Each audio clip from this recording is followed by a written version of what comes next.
Alright, now we have another method over here. We need to find out time complexity for this method over here.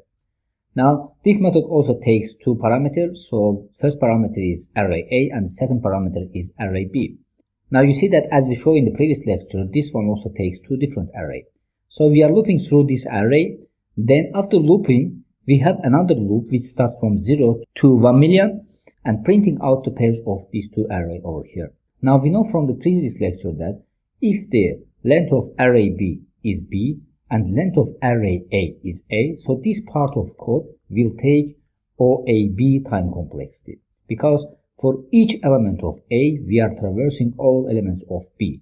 So in this case, we are multiplying it and we are getting OAB.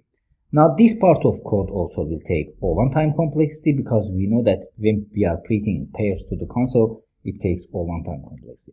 Now we have difficulties to find out this part. So we need to find out the time complexity for this part of code over here.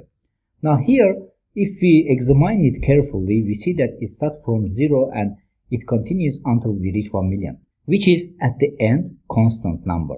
So this means that nothing is changed over here. So this part of code will take constant time complexity, which is O1 time complexity.